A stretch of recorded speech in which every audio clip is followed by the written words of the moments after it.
오늘은 이제 여러분 교재 받으셨죠? 예. 이거 보시면, 지금 우리가 어디쯤 가고 있을까라는 것을 이제 하기 위해서 23개 명제를 들어가기 전에 서론에 거기 지금까지 우리가 배워왔던, 읽어왔던 있잖아요. 명제 1서부터, 그거부터 먼저 보시기를 바랍니다.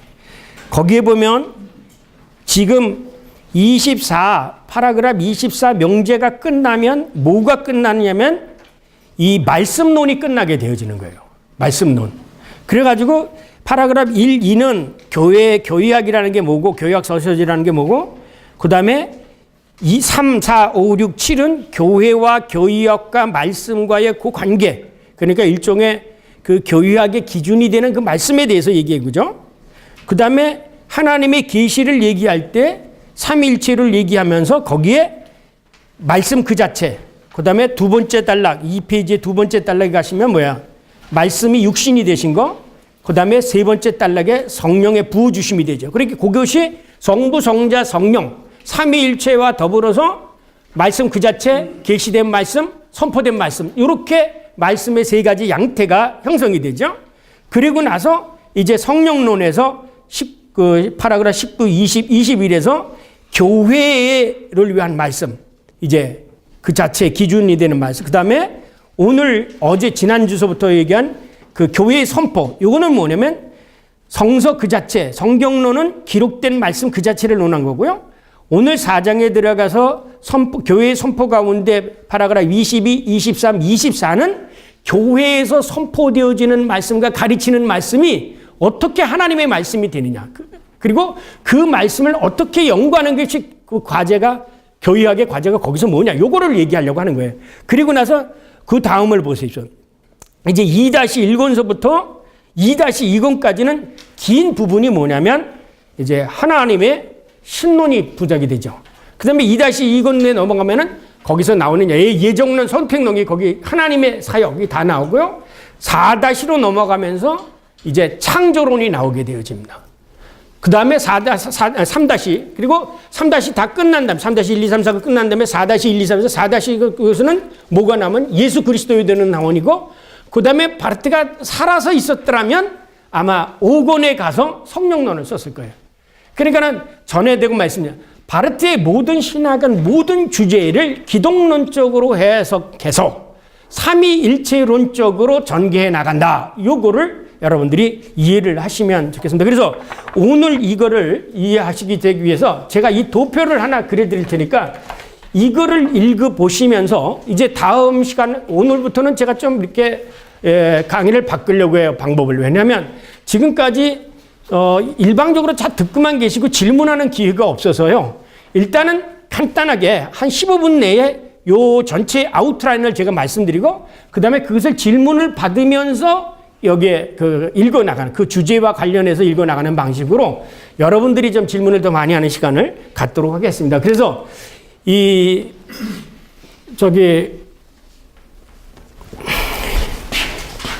말씀이 중요한 게 뭐냐면, 데우스 딕시트. 이게 이제 과거형으로 쓰면 데우스 딕시트인데, 아까 조금 전에 얘기했지만, 이렇게 좀 생각을 해보세요. 이제 구약에서, 이쪽은 구약을 생각해 보시고요. 그 다음에 예수 그리스도, 그 다음에 신약, 그리고 이렇게 지금, 오늘, 이렇게 나눠놓고 생각하세요. 그때 하나님께서 누구를 통해서 얘기하셨죠? 예언자들, 모세, 다윗, 이런 사람을 통해서 이스라엘 백성들에게 얘기를 하셨잖아요. 예수 그리스도는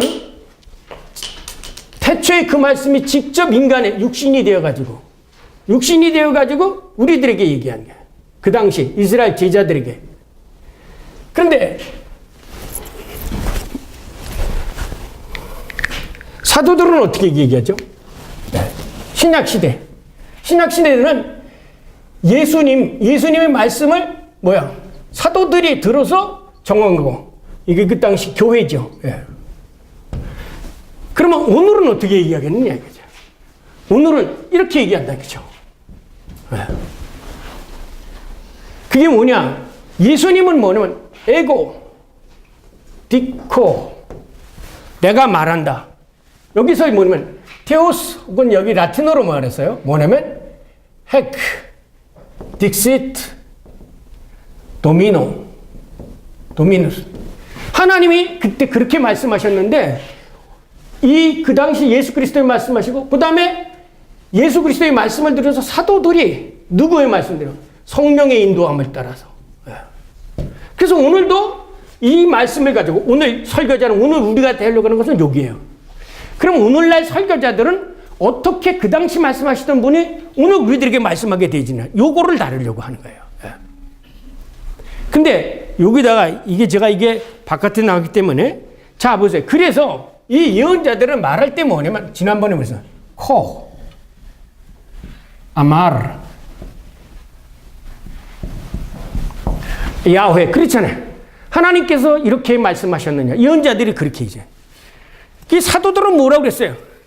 예수께서 가라사대 이렇게 얘기하지 않습니까?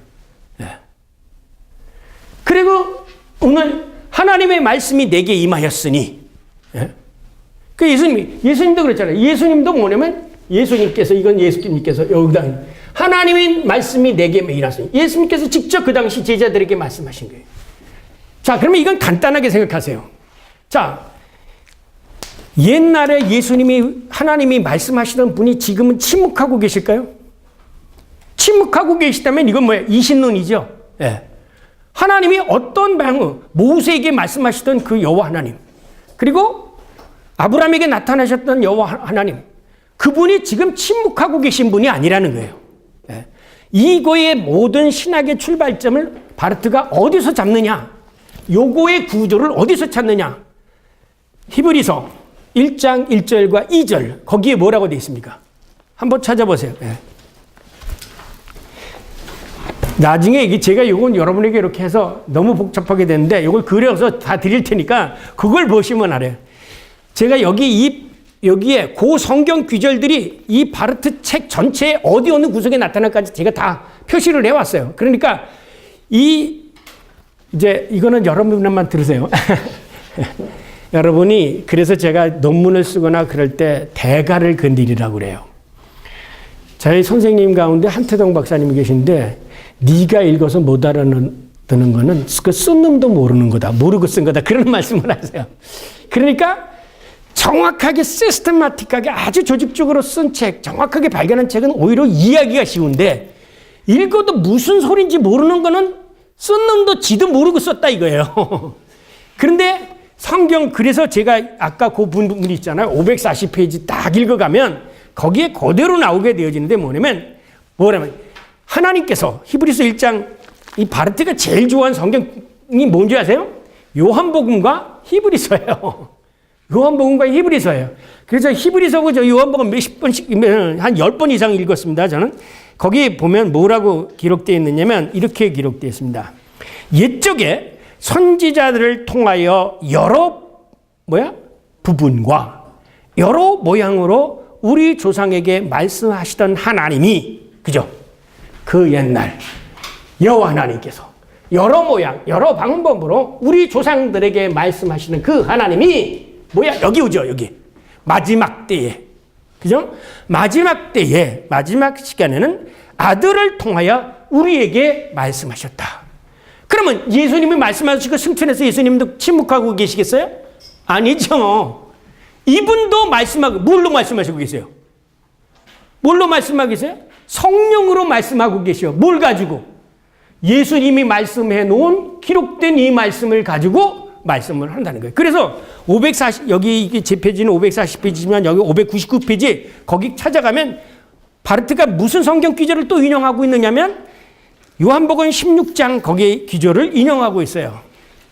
요한복음 16장 13절에서 15절 말씀을 또 인용하고 있어요. 뭐라고 인용하냐면 찾으신 분 아마 거기 있어요. 찾아보세요.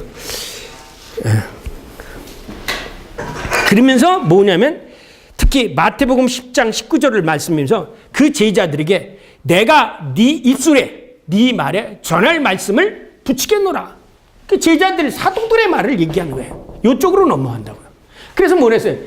거기 가서 네가 성령이 와서 말할 텐데 그가 자으로 말하지 않고 내가 너희들에게 말한 것을 기억나고 생각나게 하게 되느라. 그러면서 제자들을 파송하면서 너 입술에 너희가 전할 말씀을 주겠노라. 이게 사도들의 말씀이죠. 사도 시대의 말. 그러면 오늘날 사도도 없어지고 지금 우리는 어떻게 여러분이 설교하면서 하나님의 말씀이라고 하잖아요.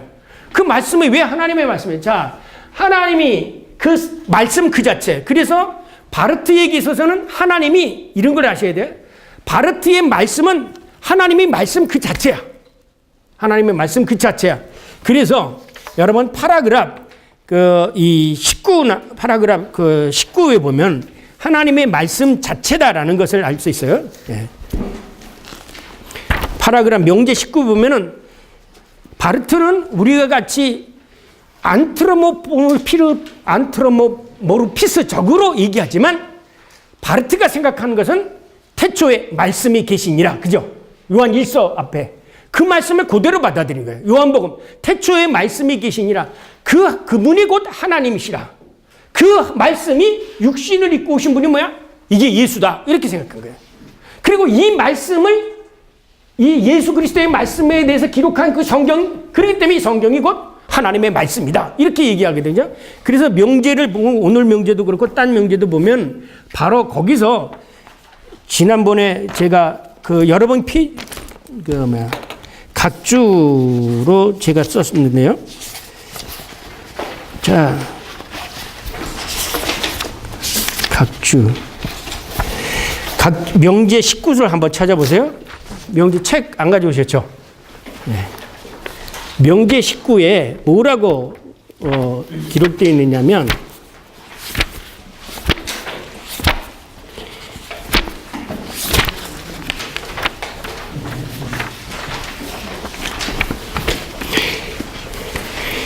Gottes Wort ist Gott selbst in der Heiligen Schrift.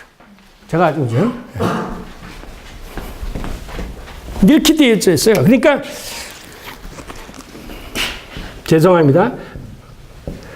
Gottes Wort 하나님의 말씀은 ist Gott selbst 어디 있는?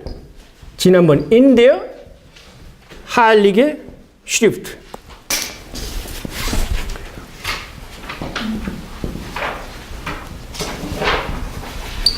그렇죠? 네.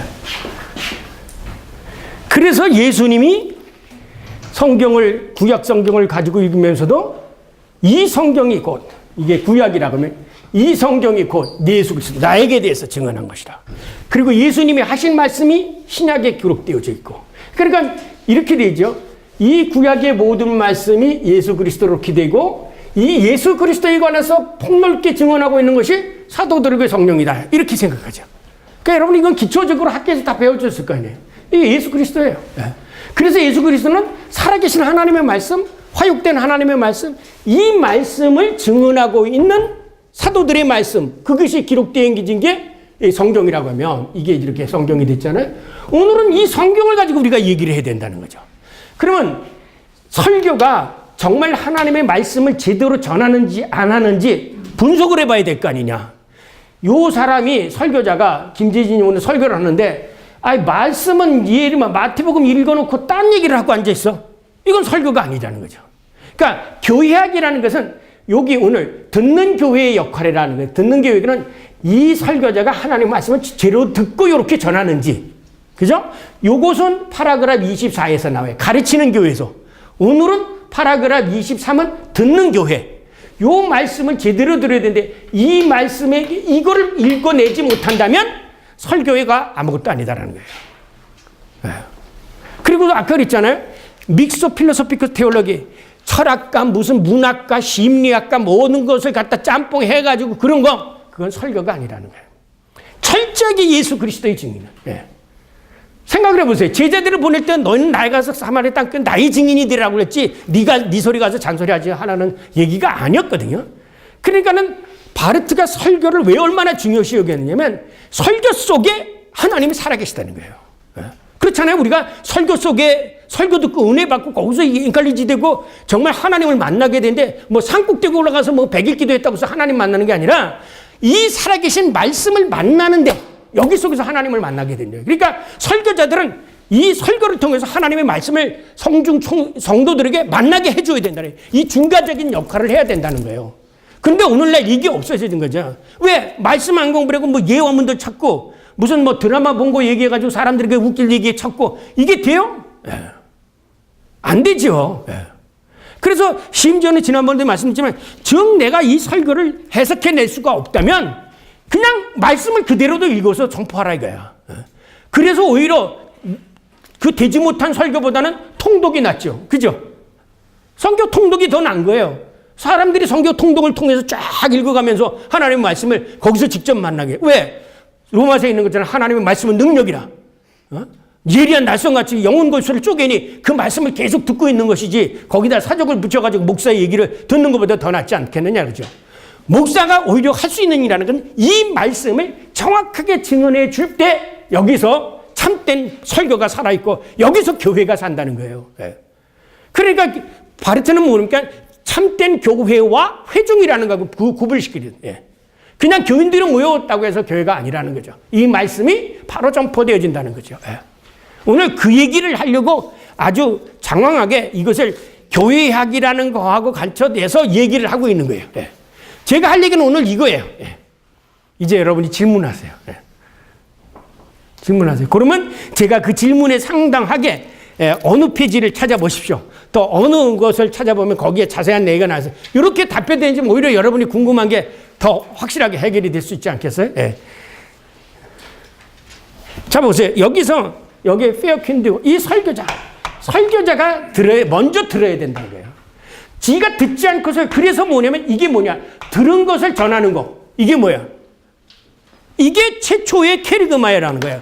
그게 뭐냐면 여러분이 고린도전서 15장에 나타나는 게 그거예요. 보세요. 한번 찾아보시겠습니다.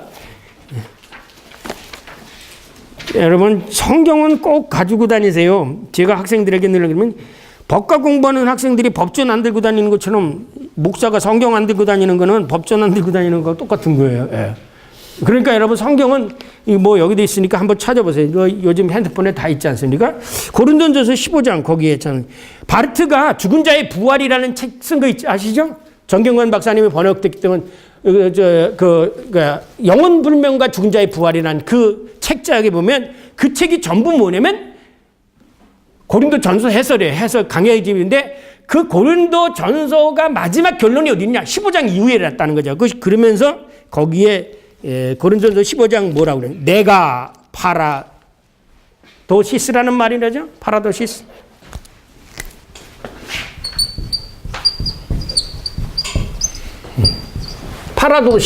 파라도시스가 뭔가요? 연탄 날르는 데 가서 뭐냐? 연탄 배달에 가면 연탄 받아들 이렇게 나누죠.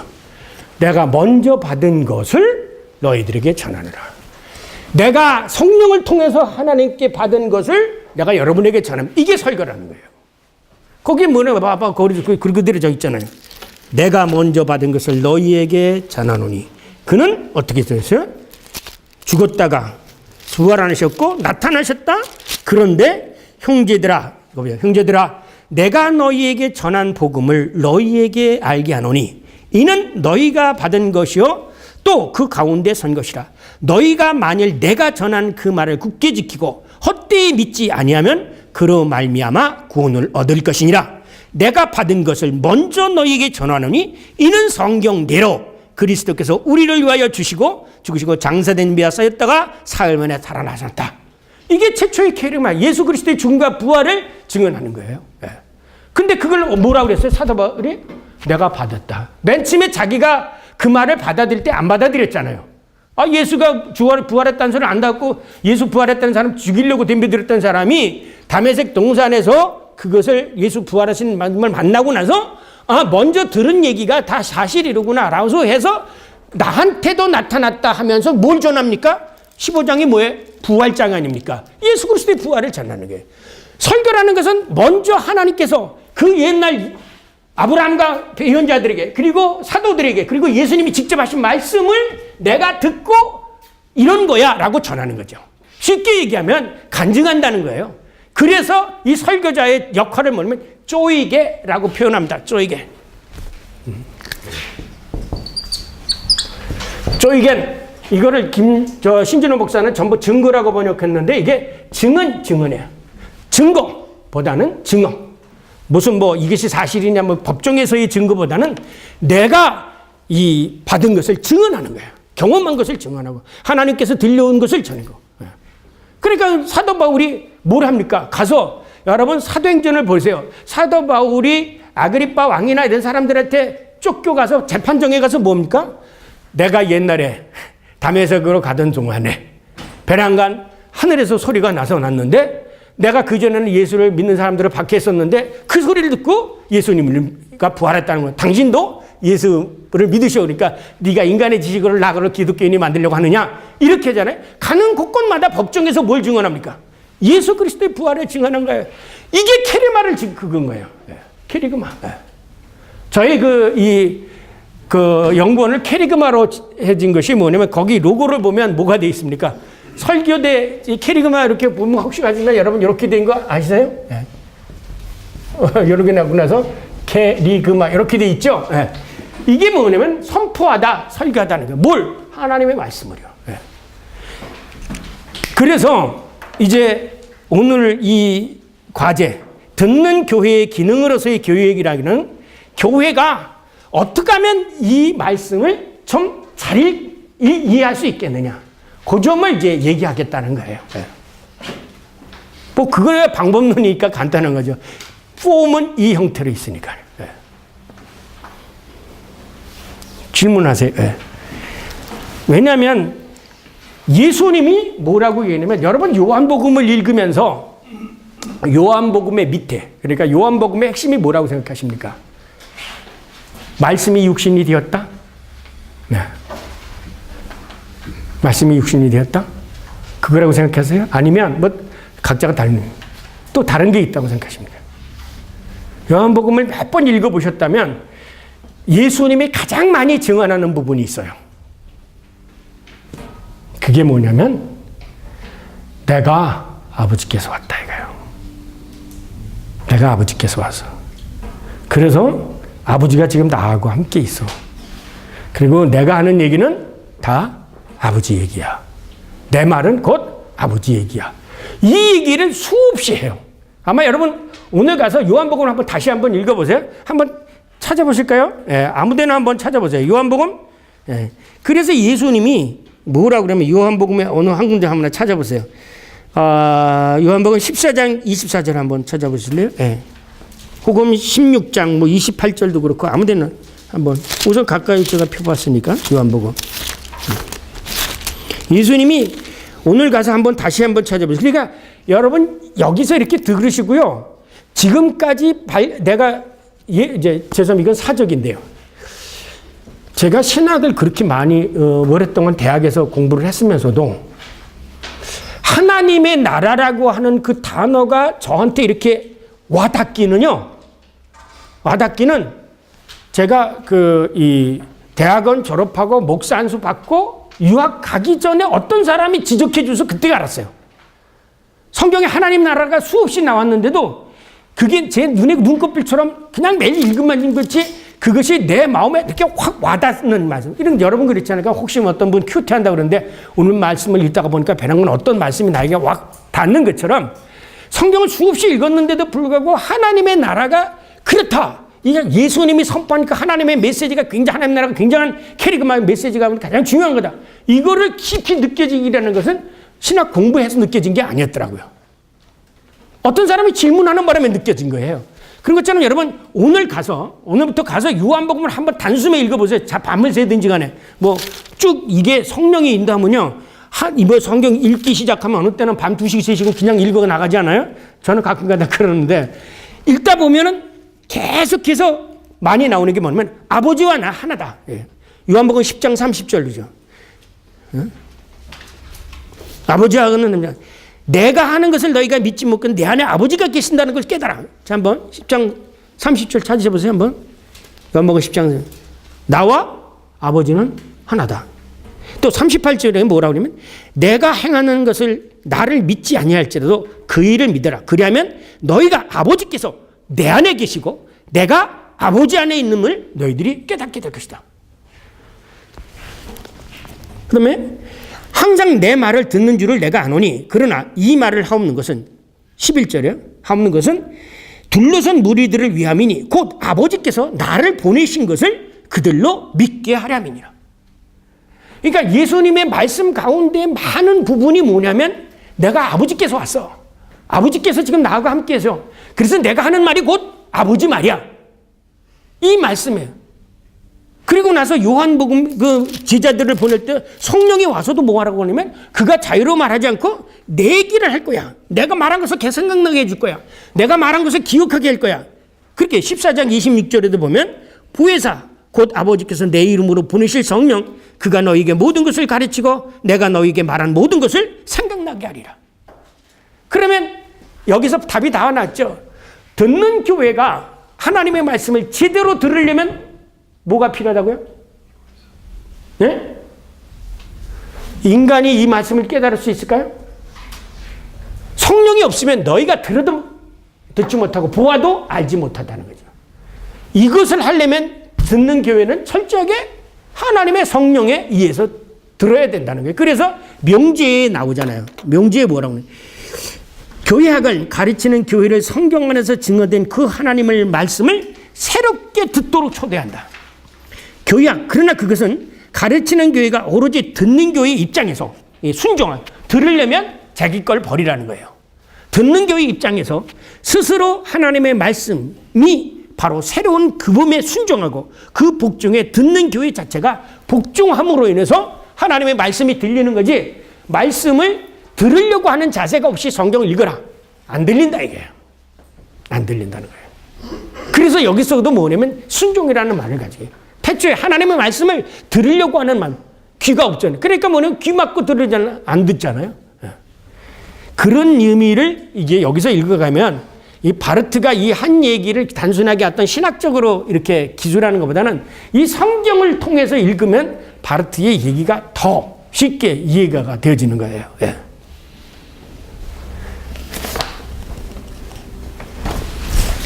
그거 나머지는 다 그거에 대한 설명이에요. 예. 듣는 교회의 객관적 사실을 인정하라. 뭐 그건 뭐냐면 이게 학문이니까 인간의 말로 하지 않느냐. 근데 어떻게 인간의 말이 하나님의 말씀이 되느냐. 하나님의 말씀이 되려면 이 말씀을 네가 순종하고 받으라고. 네 얘기하지 말고 이 말씀이 나에게 역사하도록 해야 된다. 그러려면 첫째로 네가 이 말씀에 순종하고 복종하려고 하고 이것을 네가 전해가지는 대상으로 삼가야지 이거를 안 정하고 다른 어떤 인간적인 생각을 여기서 추가하게 돌리면 이 말씀을 제대로 못 듣는다. 이런 얘기 다 이렇게 풀어서 쓴 거예요. 네. 자, 질문 먼저 하시고 그 나머지는 페이지는 요 다음 시간에 제가 쫙 읽어 나가면 그대로 그냥 정리가 딱 되어지니까 제가 체계적으로 다 썼기 때문에 그 다음에 이 이야기는 어디 있냐면 저기 제가 여러분 가운데 4페이지인가요? 5페이지에 보면 제가 독일어로 일부러 써놨죠. 5페이지요? 4페이지 끄트머리인가요? 네, 거기에 보면 따라서 바르트는 교회에게 형식적 과제를 다음과 같이 안정한다. 그래서 제가 이거는 바르트의 이야기를 직접 인용한 겁니다. 내가 말한다와 교회가 말했다라는 모든 것 앞에 그 위에 그리고 그 뒤에 주님께서 이렇게 말씀하셨다가 있다.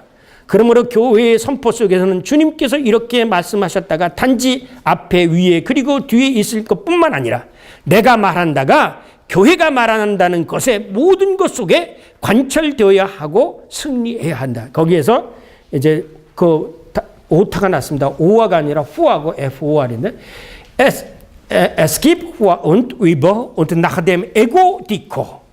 내가 말한다. Ecclesia dixit. 교회가 말한다. Ein Haec dixit Dominus. 주님께서 이렇게 말씀하셨다. Und darum geht es in der kirchlichen Verkündigung, dass Haec dixit Dominus nicht nur vor, über und nach, sondern in allem 모든 면에서 Ego dico und Ecclesia. 그것도 빠졌네. C가 하나 빠졌네. Ecclesia dixit sich durchsetzt und triumphiere. 예, 그거 얘기야. 그러니까 이 말씀, 예수님은 왜? 에고티커죠. 옛날에는 하나님께서 이렇게 말씀하셨다. 이렇게 말씀하셨다. 제자들에게는 예수님께서 이렇게 말씀하셨다. 그렇게죠. 예. 그러면서 오늘 성령 받은 사람의 설교자는 주의 성령께서 오늘 이렇게 내게 임하셨으니. 그래서 예수님이 뭐라고 얘기하냐면 하나님께서 성령이 내게 임하셨으니. 그러면서 말씀을 이거예요. 이사야서 61장 1절이야. 어디서 인용한 부분이죠? 회당에 들어가셔서 이사야 말씀을 딱 찍어서 주의 성령이 내게 임하셨으니. 이것은 가난한 자에게 복음을 선포하고 거기서 성령 임한 거와 하나님의 말씀을 접하는 것이 하나가 되지. 이게 오늘 너희들에게 임하였다. 그러면서 그들에게 주입니다. 그래서 거기서 뭐냐면 예수님도 뭐냐? 나도 여러분 나중에 이제 기동 다른 데 보면 예수님의 직분 가운데 선지자 직분, 제사장 직분, 왕적 직분 이렇게 나눠 놓잖아요. 칼빈이. 예언자 직분이라는 게 뭐냐면 예수님이 하나님으로부터 보냄을 받았다는 거예요. 보냄을 받았다는 말이 무슨 뜻입니까? 아포스톨. 아포스톨로스. 이 아포스톨로스도 뭐예요? 보냄을 받았다는 거죠. 프로페트는 앞에서 대언자, 내가 얘기하는 게 청와대에서 만약에 그 박 대통령이 청와대 대변인이 얘기하는 것처럼 하나님이 직접 얘기하지 않냐고 사람들을 통해서. 그러니까 프로페투스, 앞에서 소리치는 자. 이거예요. 그러니까 이 사람은 왜? 사람들 앞에서 하나님 말씀을 전하는 자. 이게 똑같죠. 그러면 이들도 그렇고 다 뭐예요? 주의 성령이 그들에게 임했다는 거예요. 하나님의 영이. 그래서 보세요. 여기에 사무엘상 하나 보면은 사울이 맨 처음에 뭐가 됩니까? 사무엘상 보시면 사울이 성령 받고 뭐가 돼요? 예언자가 되잖아요. 그러니까 사람들이 조롱하잖아요. 사울도 선지자 가운데 한 사람이 되었네? 그런 소리 하잖아요. 근데 여러분 설교 중에서 성령 받기 위해서 기도하십니까?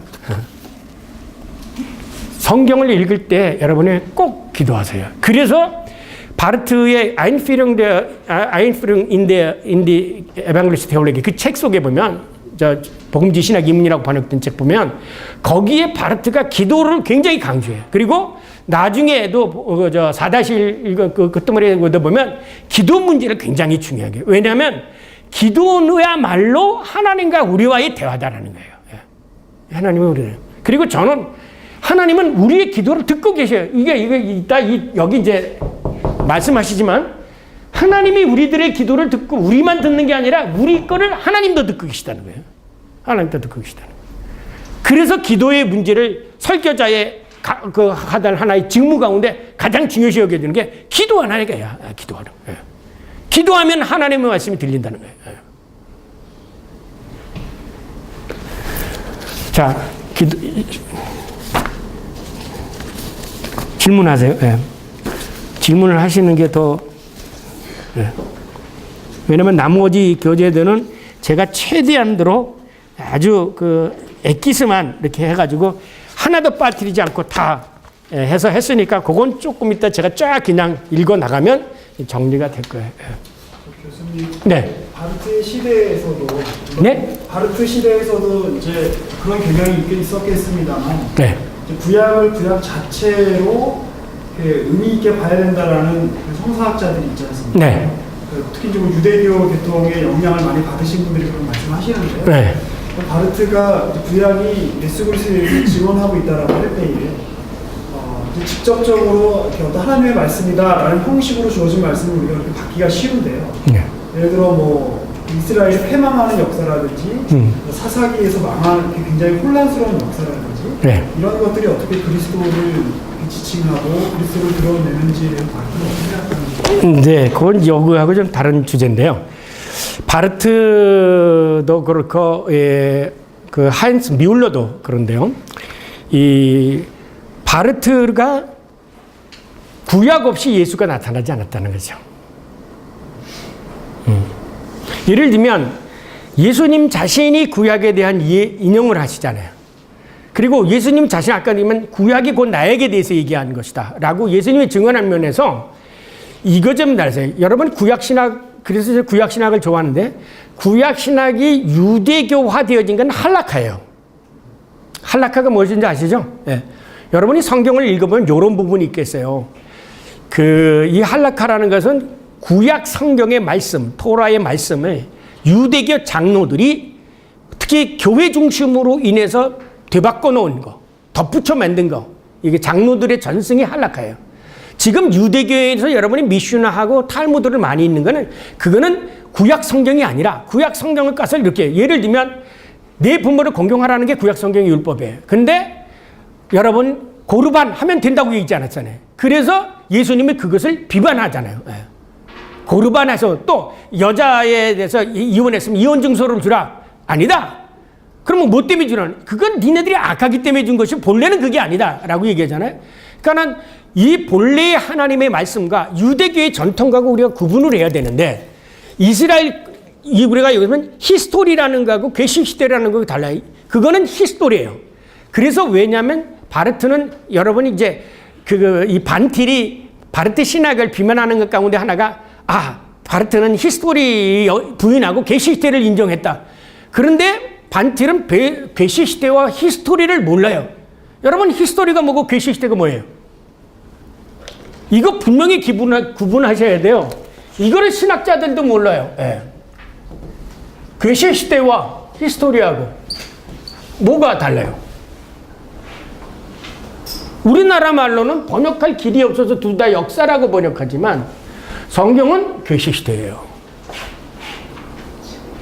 괴식시대예요.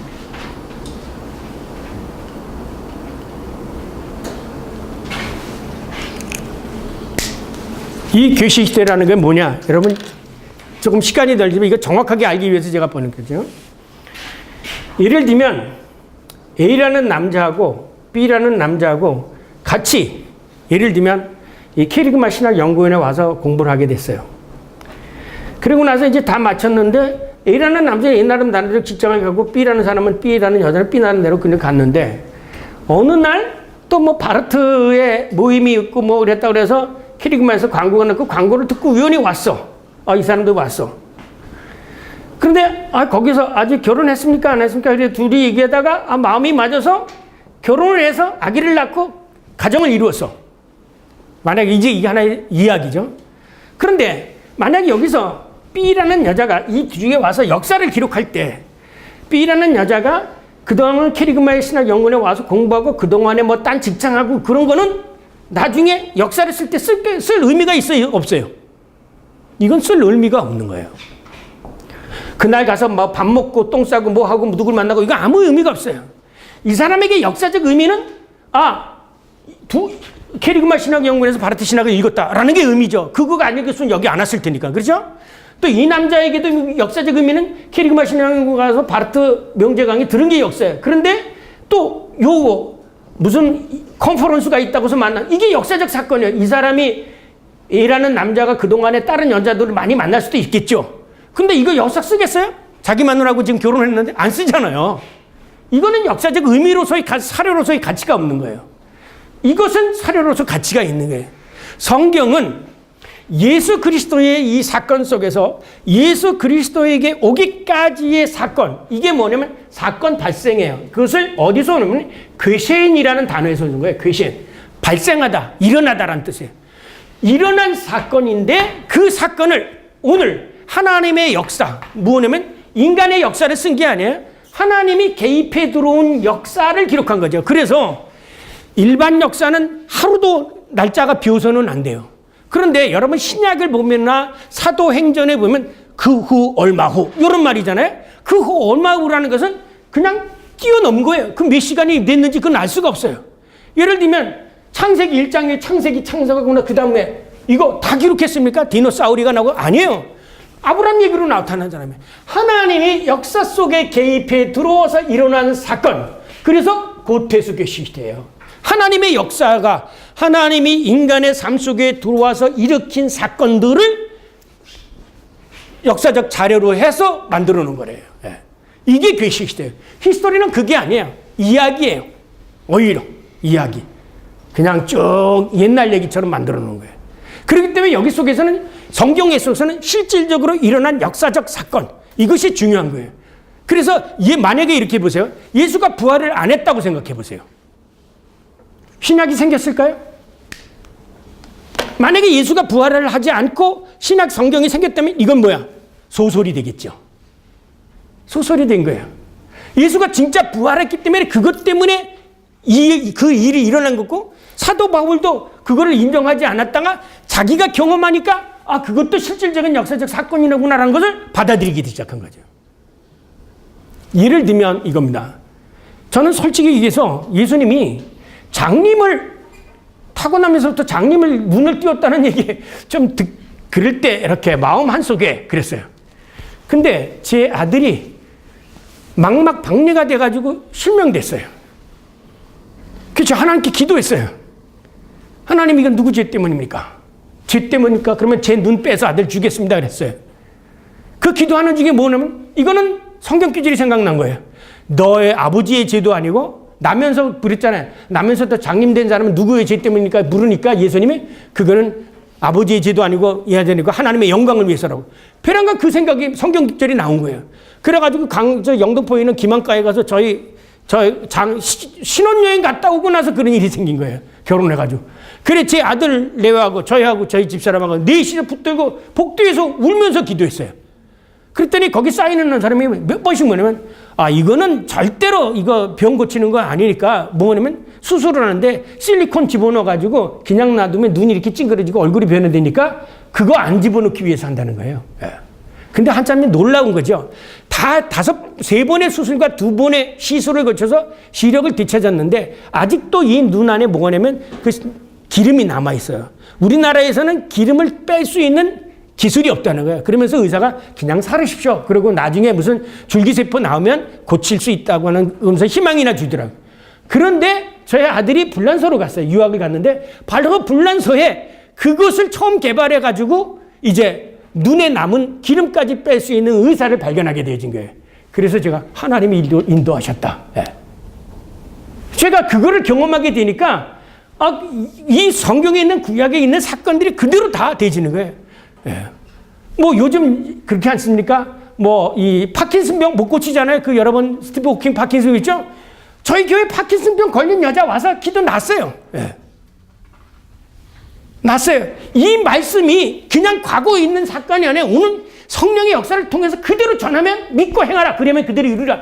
이게 말씀이 살아있는 말씀이죠. 예. 왜 이거를 안 전합니까?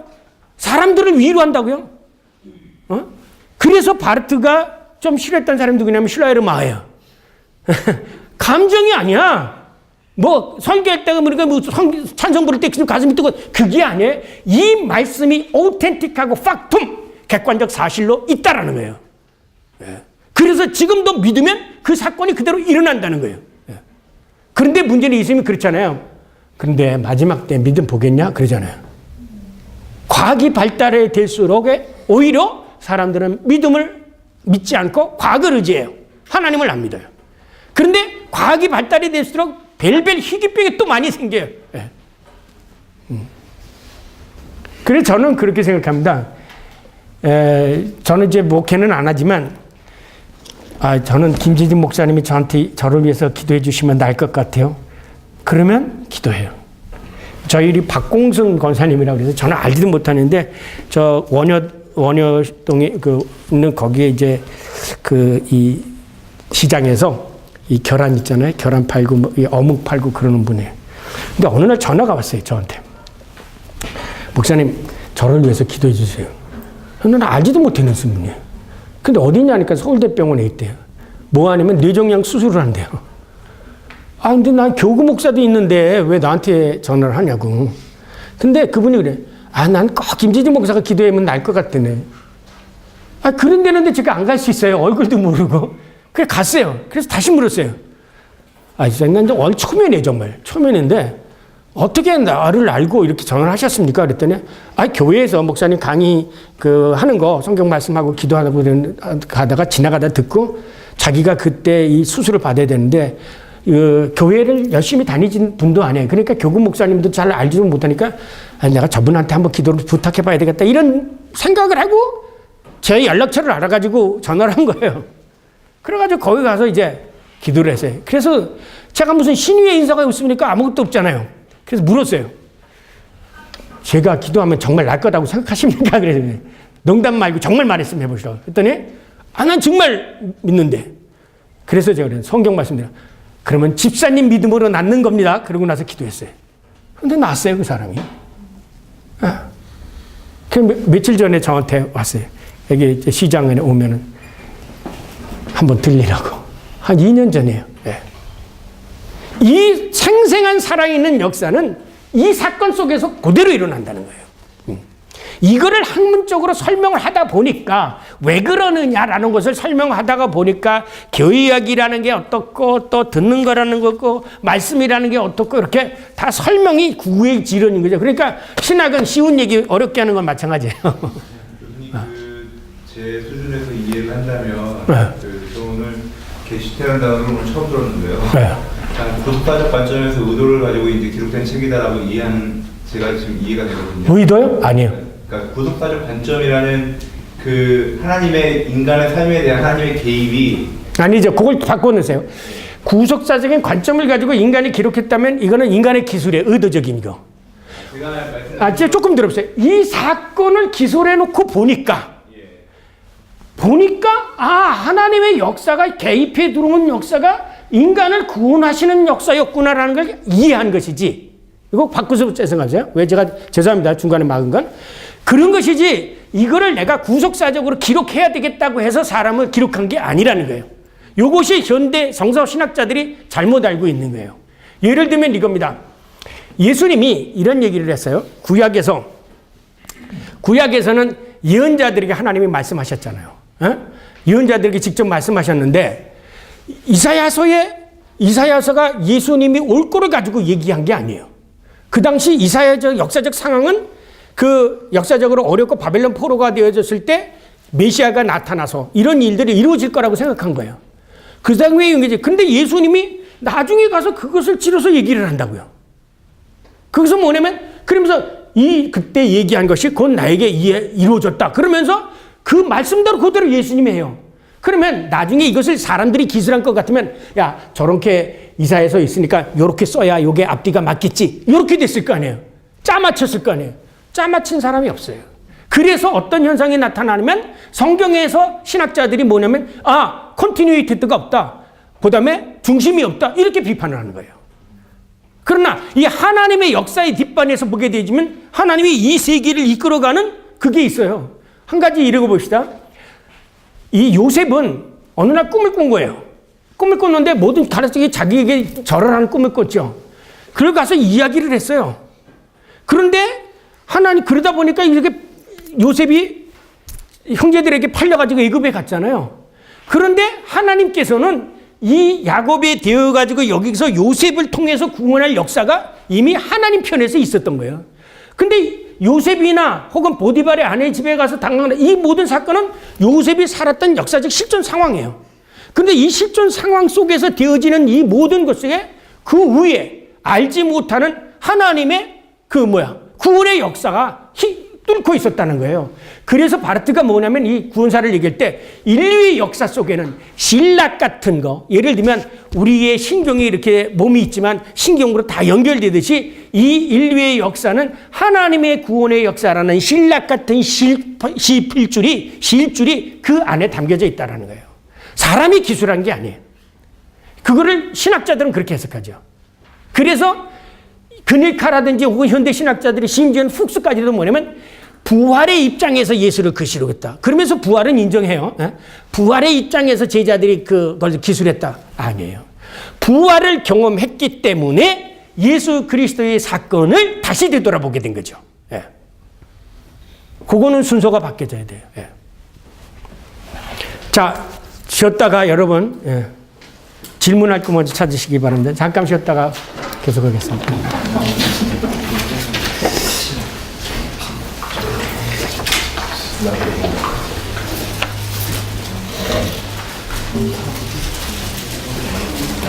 자, 여러분 페이지 P4에 보면은 듣는 교회, 그러니까 교회학의 형식적 과제 거기서부터 보시겠습니다. 3페이지인가요? 4페이지인가요? 모르겠습니다. 듣는 교회. 바르트는 교회학의 형식적 과제에 있어서 가톨릭 교회가 교회를 가르치는 교회와 듣는 교회, 에클레시아 도켄스와 에클레시아 아우디엔스 이렇게 구분한 걸 거꾸로 먼저 들어야 가르친다. 그래서 생각가지고 에클레시아 아우디엔스, 에클레시아 도켄스 이렇게 순서를 바꿔놓습니다. 바르트가 이 순서 바꿔놓는 것도 하나 있죠. 루터가 율법과 복음을 바르트는 복음과 율법으로 바꿔놓죠. 그러니까 그 전통적인 그것에 대해서 순서를 굉장히 중요시 얘기해요. 항상 바르트에게서는 하나님 중심주의예요. 하나님 중심주의. 고테스 브리니테스 악트, 독일 말로 하나님의 주도권적 행위, 이성을 굉장히 강해.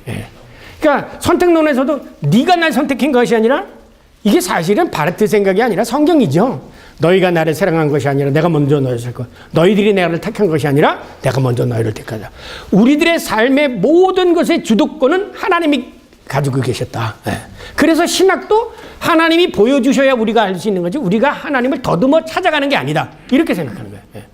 그러니까 그런 것이 이 바르트 신학의 전체에 다 나눠져요. 그래서 좀 이해하기 힘들면 이렇게 생각해서 주체가 누군가? 하나님인가 인간인가? 철저하게 그래서 바르트 신학을 위로부터의 신학이라고 이렇게 신학자들이 평하게 되어집니다. 그러니까 여기서도 순서를 방해. 교회라는 쪽 순서의 상위에 바르트는 23교회가 우선 먼저 설교자가 하나님의 말씀을 바로 듣고 있는지 하나님의 계시를 교회 선포가 바로 증언하고 있는지를 연구하는 과제를 다룹니다. 24에서는 설교자가 먼저 들은 하나님의 말씀을 바로 가르치는 것을 검토하는 것을 다루고 있습니다. 이때 파라그라 24뿐만 아니라 24에서도 하나님의 말씀, 하나님의 계시, 한 걸음 더 나아가 하나님 자신은 교회가 먼저 들어야 하는 규범, 정확하게 놈이 있다 이거죠. 동시에 가르쳐야 하는 대상, 뭘 가르치냐, 뭘 증언하느냐. 여러분 교회에서 뭘 증언해요? 예수님이 제자들을 보낼 때 뭘 증언하라고 그랬어요? 성령이 너희가 받으면 성령이 땅끝까지 누구 증인이 되라고요? 예수 증인이 되라고 하는 거예요. 우리가 사람의 윤리를 가르치거나 혹은 감정을 가르치거나 철학을 가르치는 게 아니라 예수를 가르쳐야 돼요. 예수쟁이가 돼야 돼요. 그게 뭐냐면 대상이 우리가 선포해야 할 대상이 뭐냐면 계시된 말씀이라는 거예요. 선포할 대상이 딴 거를 가르치면 안 된다 이거예요. 자기 생각을 가르치거나 철학을 가르치거나 그렇게 돼서는. 그래서 거기 밑줄을 치죠. 7번에 보면 19명제 보세요. 명제 19 속에서도 말씀하셨죠. 거기면 고테스 아까 쓴 거예요. 고테스 포르트 셀프스인데 할리게 갔을 때 어떤 명제를 고려할 때 하나님의 인식에서 성경이 증언하는 하나님의 인식, 더 자세히 말하면 계시된 말씀에 대한 인식이 참 하나님의 인식이라는 거예요. 나중에 이제 그 2-1권에 가면 하나님의 인식론이죠. 그 인식론에 가서도 뭐냐면 여러분이 직접 이걸 몰라요. 하나님을. 누구를 통해서? 예수 그리스도 통해서 하나님을 알 수 있는 거죠. 그러니까 예수를 비껴가고 하나님을 알 수 있다? 뭐 자연의 계시를 통해서 하나님을 알 수 있다? 어불성성. 바르트는 절대 허락하지 않을 거예요. 예수를 왜? 예수가 뭐라고 그랬냐? 내가 길이요 진리요 생명이라고 얘기하느냐? 그 성경 기절을 한번 찾아가지고 이 교회 교리학 보면은 맨 끝에 리기스트 반트가 있어요. 리기스트 반트에 보면은 내가 길이요 진리이다 생명이다 그 부분이 어디 나오나 보세요. 예수 그리스도를 인식하는 방법에 딱 나오게 돼 있어요. 그러니까 바르트가 루터만큼 성경을 꿰고 있어요. 루터 책을 읽으면요. 어떻게 보면 몇 장 몇 절 그냥 이렇게 써보면요. 그 근처 가면 없어요. 그 내용이. 근데 그 근처 가서 더듬으면 나와요. 이거 왜 그러냐? 루터는 성경을 거의 외우고 있기 때문에 이거 몇 장이면 요한복음 몇 장 어디쯤 있다 그러고 찾아가서 보면 그 근처에 나오게 되죠. 그러니까 바르트도 이 성경을 꿰고 있는 거예요. 왜 그랬겠어요? 바르트가 10년간 목회를 했어요. 10년간 새벽기도이고요. 그래서 맨편을 적어도 매일 한 장씩 새벽기도를 했다면 여러분 스위스에 새벽기도 없는 줄 아세요? 독일에도 새벽기도 다 있어요. 그거를 하면서 그 말씀을 한 장뿐만 읽었겠어요? 몇 번 읽고 나니까 그래서 로마서 1판이 거기서 나오게 되어진 거예요. 그리고 나니까 성경이 이제 이렇게 꿰어지는 거예요. 여러분 성경 10독 이상 하지 않고서는 성경을 읽었다고 얘기하지 말라. 어느 우흥사님이 저한테 얘기하더라고요. 그래서 제가 그게 감명을 받아가지고요. 성경 10독을.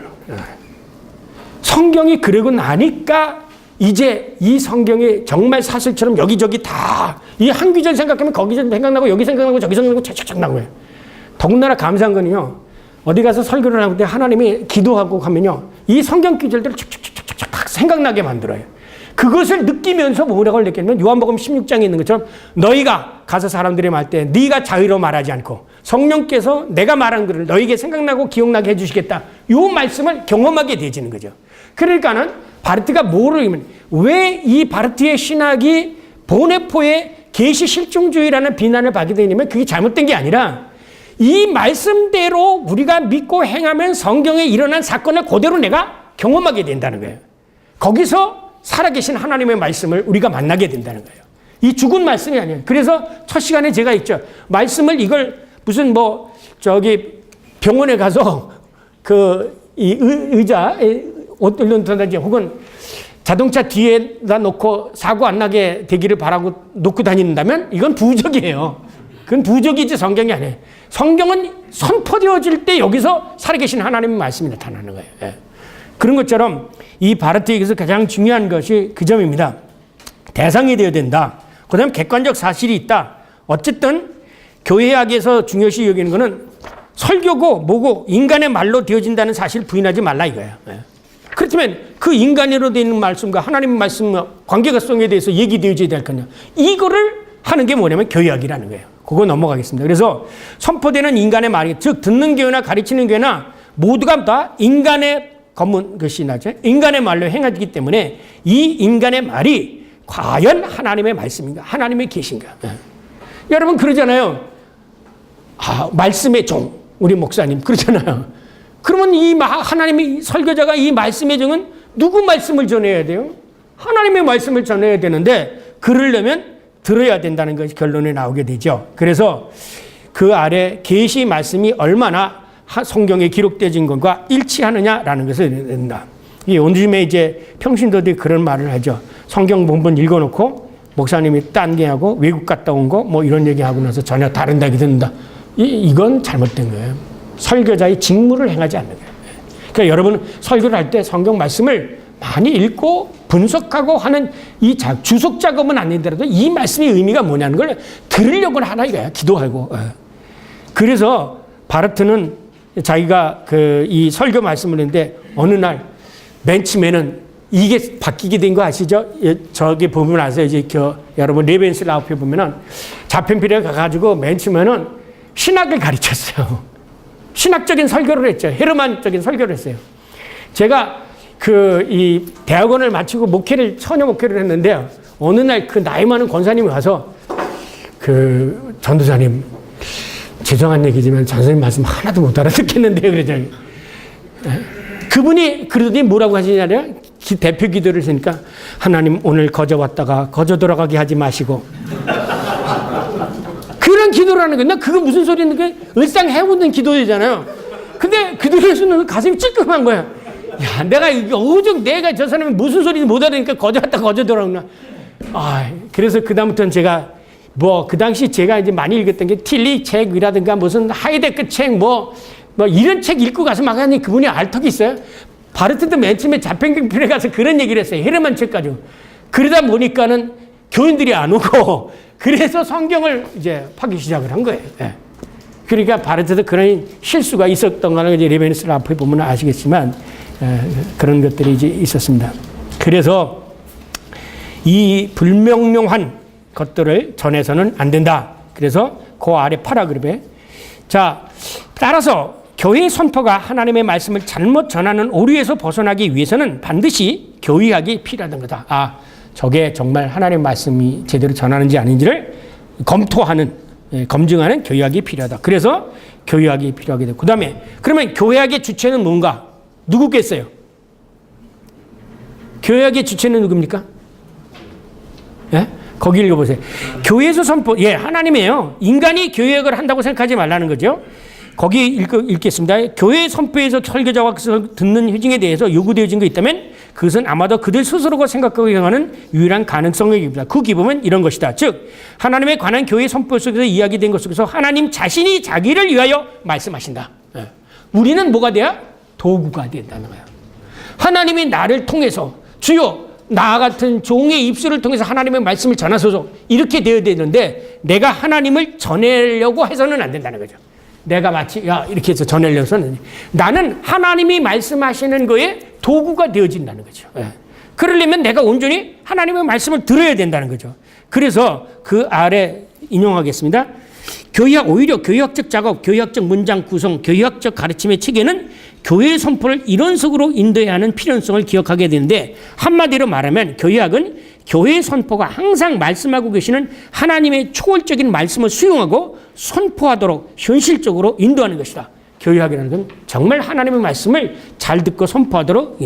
왜냐하면 교회학은 교회에게 속한 것이지 교회 위에 있거나 교회 밖에 있거나 교회를 성공해요. 그래서 그 다음 인용. 따라서 교회학의 형식적 과제는 아까 얘기한 거죠.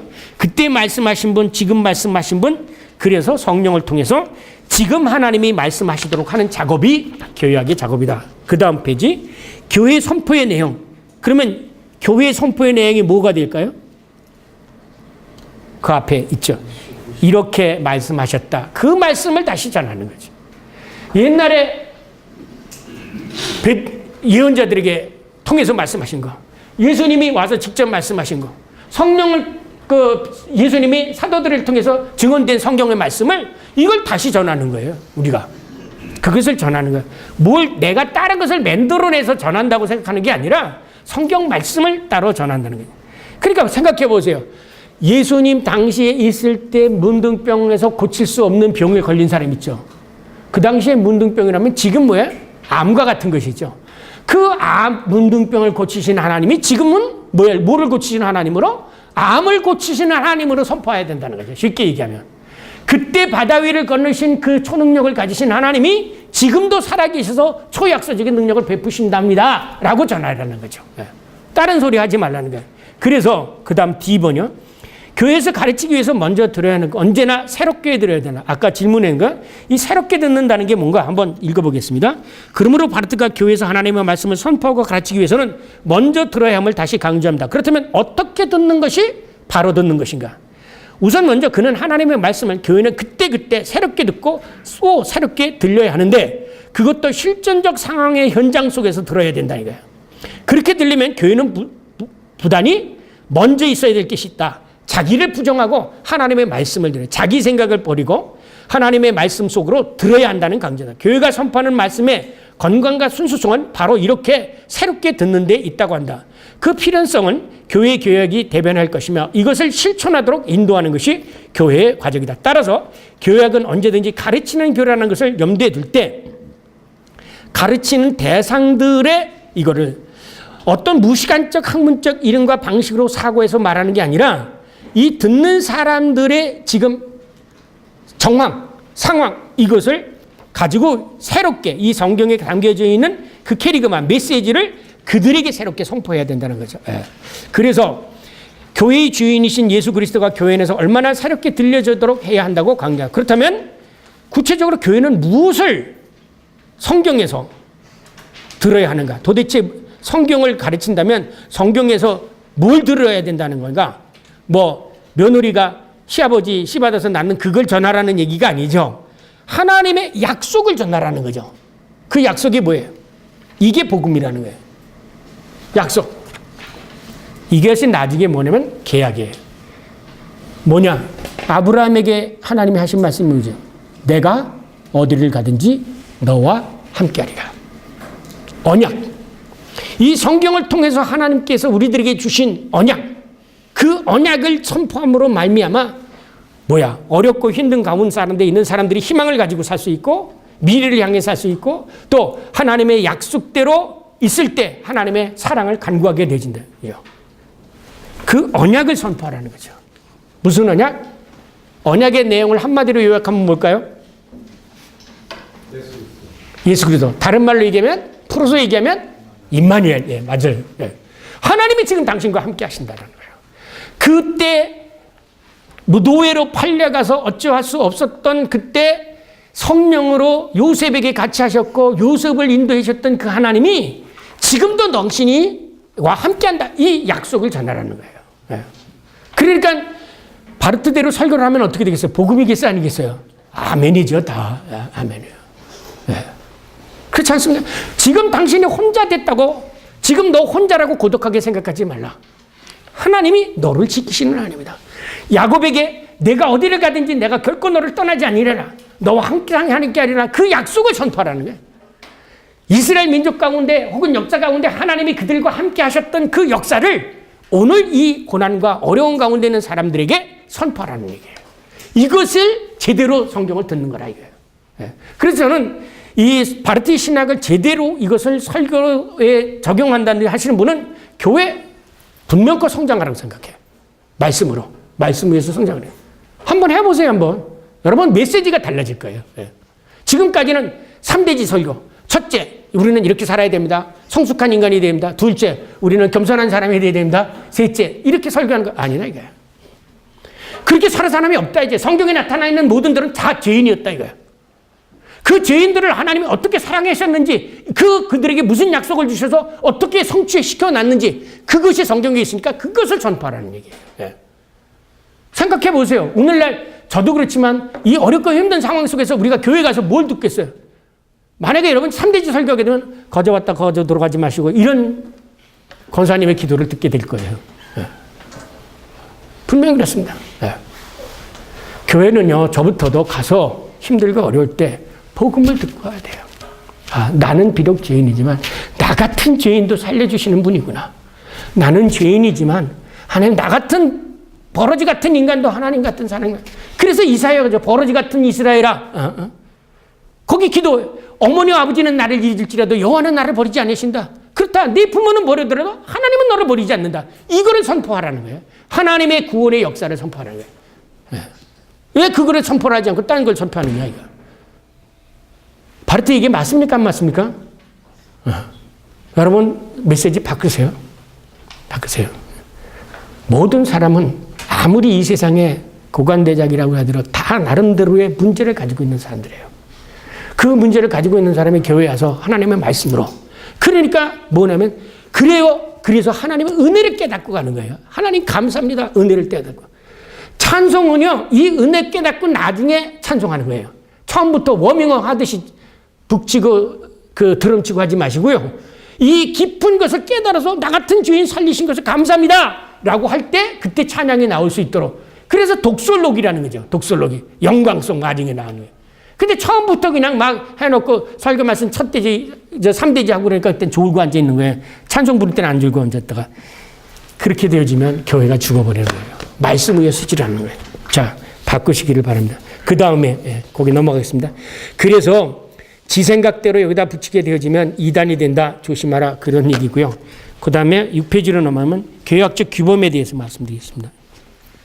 자, 그러면 교회학적으로 규범은 세 가지가 있다. 교회학적인 성경적 입장, 신앙고백적 입장, 교회적 입장, 이 세 가지 문제인데 여기서 이 바르트가 얘기하는 게 뭐냐면 여러분 이거 많이 했죠?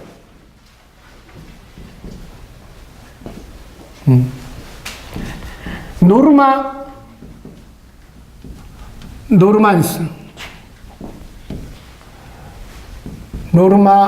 노르메, 노르마타. 이게 요게 유명한 이 개혁신학의 이 신학적 규범이에요. 노르만스, 노르메, 노르마타. 이 말은 뭐냐면 우리들의 모든 거에 우리 신앙의 모든 기준이 뭐야? 기준. 잣대가 뭡니까? 네? 성경이죠. 그래서 성경을 뭐라고 그래요? 카논이라고 그러잖아요. 이 잣대에서 벗어나면 안 된다는 거예요. 이게 성경적 입장이에요. 그 다음에 두 번째, 노르메타. 우리가 고백하는 신앙 고백에서 벗어나면 안 된다는 거예요. 이 고백에서 벗어나면 뭐가 되죠? 이단이 되는 거예요. 여러분, 모든 교회가 고백하는 에큐메니칼 크리도가 있죠. 신앙 고백. 그게 뭡니까? 아타나우시우 신조. 그 다음에 니케아 신조. 그 다음에 사도 신조니까. 만약에 여러분이 삼위일체를 부정한다고 한다면 뭐가 됩니까? 예수가 하나님이 아니다고 부인한다면 적그리스도가 되겠죠. 그래서 성경에서 여러분이 성경을 읽고 갈 때 적어도 여러분이 교역하는 데 있어서 규범이 있다. 성경이 얘기하는 것에서 벗어나지 말라. 그렇죠. 사도 바울은 기록된 말씀에 벗어나지 말라. 성경 말씀을. 그 다음에 교회가 지금까지 기도해왔고 믿어왔던 신앙 고백, 삼일체 하나님, 예수 그리스도의 양성론, 성부, 성자, 성령의 교회의 역사, 우리가 매일 신앙 고백하는 여기 속에서 벗어나지 말라는 거예요. 이것을 벗어나게 되어지면 이거는 정통적인 교회가 아니라는 거예요. 제가 보기에는요, 우리나라에서 무슨 교파 다 나눠져 있지만 그 교파들이 다 사도신경 고백하죠. 그렇잖아요. 그 다음에 그 예수님의 양성론 인정하잖아요. 그 다음에 삼일체론 인정하잖아요. 물론 여호와의 증인, 그 사람들 삼일체 인정 안 해요. 뭘 먹여? 삼일체 인정 안 하잖아요. 예? 그런 거를 빼놓고 나서는 이것을 뭐라고 하면 에큐메니칼 크로도라고요. 에큐메니칼이라고 하는 것은 옛날에 그 세계 BC 328전에 BC가 아니라 AD 328전에 니케아 콘스탄티노폴 회개에서부터 세계 공회가 시작하잖아요. 그 세계 공회에서 결정해 놓은 이 신앙 고백 전통 위에 교회가 서야 된다는 거예요. 예. 그런데 신앙 고백을 교회가 다시금 만들어낸다거나, 그죠? 이 고백에 떠나서 자기 교파적인 것은 있죠. 예를 들면 장로교 웨스트민스터나 하이델베르크, 루터교는 그 다음에 루터교 신앙 고백서, 각자의 그것은 교파적인 거예요. 그러나 적어도 이 교회학 전체로서 볼 때는 성경과 그 다음에 이것을 벗어나지 않는 거예요. 그러면 개신교 교회학은 뭐냐? 이 성경은 우리가 36권, 39, 27이잖아요. 근데 로마 교회는 성경 몇 권이에요? 여기다가 외경까지 포함이 되잖아요. 그래서 뭐냐고 얘기하냐면 바르트는 뭐냐면 개혁교회 신학 교회학이 되어야 된다는 거예요. 개혁교회 교회학이라는 것은 뭐냐면 개신교, 그죠? 개신교 프로테스탄트, 독일어 읽으시다가요, 에반겔리시 키르케라고 하는 단어가 나오면 그거는 복음주의 교회가 아니라, 독일에서는 이걸 프로테스탄트 교회를 에반겔리시 키르케라고 하고, 독일에서는 크게 나눠져. 그 캐토릭하고 카톨릭하고 에반겔리시는 장로교, 루터교 모든 걸 다 합쳐서 써요. 그래서 루터가 여기서 쓸 때 리포미어트 교구마틱이 되어야 된다.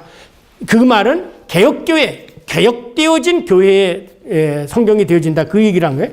그러나 그것이 뭐냐면 이거예요. 노르마타. 여기에진다. 그 다음에 교회적 입장이라는 게 뭐냐면 거기 읽어보시면 돼요. 자, 교회적 입장.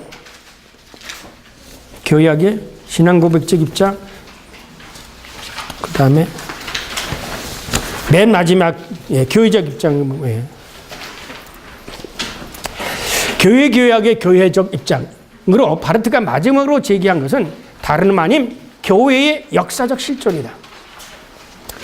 교회학이나 교회 선포는 우리가 살고 있는 구제적 상황 속에서 이루어지기 때문에 역사적 실존을 간과할 수 없다는 것이다. 그에 하면 교회학은 가르치는 교회와 함께 이러한 구체적인 상황 속에서 자리 잡고 있어야 하며 가르치는 교회의 입장과 과제는 이러한 상황 속에서 규정되어야 하며 하나님의 말씀이 현재로부터 현재를 향하여 말해지고 있는 것으로 들려지도록 노력해야 한다. 한마디로 말하면 교회학도 역사적 상황 속에서 탄식하는 기도를 들어야 한다는 것이다. 이런 점에서 교회학은 무시간적 신학적 작업이 아니다. 이게 자꾸 그냥 무슨 돌에 새긴 것처럼 그게 아니라 교회학이라는 것은 아까 어떤 분이 질문하신 것처럼 하나님의 말씀은 영원불변하시죠. 근데 우리들의 상황은 계속 변해되죠. 그잖아요? 이 변해진 상황 속에 이 하나님의 말씀을 갖다가 이렇게 새롭게 자꾸 해줘야 된다는 거죠. 그래서 하나님의 말씀이 그 시대적으로 변하지 않고 그냥 옛날처럼 되는 게 아니라 이 우리들의 시대에서 당장 이런 것이 있습니다. 옛날에는 이 무소부재라는 걸 여러분 잘 이해하지 않았잖아요. 몰랐잖아요. 무소부재, 편재. 근데 요즘에 보면 이 핸드폰이라든가 이런 것이 전자에 발달되면서 이 편재라는 사상을 우리가 이해할 수가 있게 되잖아요. 그러니까 우리가 그 편재라는 그 당시는 편재라는 말을 썼지만 혹은 요즘에 와서는 그거에 상당한 다른 말로서 표현을 할 수가 있다는 거예요. 그러니까 교회학이 옛날 것처럼 그러니까 예를 들면 칼빈의 이중예정은 이건 절대 불변의 진리다. 예정 끝까지 가는 게 아니라 이중예정이라는 의미가 성경에 있다면 그 이중예정 의미가 오늘의 성경에서는 이거다라고 새롭게 해석해 줄 필요가 있다는 거죠. 왜냐하면 그 시대에 살았을 때는 그 말이 이해가 되지만 이중예정이라는 게 이해가 되지만 그러나 제가 이제 여기 죄송합니다만 이제 절대적 이중예정이라는 얘기가 깨어지게 되는데요. 제가 여기 인간론에서 미래 인간을 넷으로 지정했어요. 뭐냐면 미래 인간은 로봇 인간이 나옵니다. 그 다음에 복제 인간이 나와요. 그 다음에 저와 같은 여러분의 자연인이에요. 그 다음에 외계인이 나타날 거예요. 그러면 그 당시의 선택이라는 것을 얘기할 때는 개별적인 선택을 얘기했어요. 그러나 만일에 앞으로 100년 후에, 100년 후에 더 있을, 100년 안 돼서 올지도 몰라요. 외계인 생기고, 자연인 생기고, 로봇인 생기고, 그 다음에 복제인 생기면 누구의 선택이냐? 자연인 선택을 나온다고요. 그렇잖아요? 다 인간이잖아요. 다 똑같은 형상을 가지고 있어요. 그때의 선택은 이중예정이라도 할지라도 그것은 인간에 대한 선택으로 새롭게 해석이 되어야 된다는 거죠. 그러니까 교회학이 무시간적인 교회학이 되어서는 안 된다는 거예요. 시대적 상황 속에 성경에 있는 메시지가 새롭게 역사적 속에서 해석되죠. 왜? 교회는 역사적 현장 속에 있기 때문에 그 점을 강조하게 되는 것입니다. 네. 이상입니다. 네. 질문하시고요. 네. 제가 말이 빨라가지고 너무 이쪽에 했는데 내용은 아까 이 그림만 생각하면 이게 더 중요한 거예요. 네. 네. 질문하세요 혹시.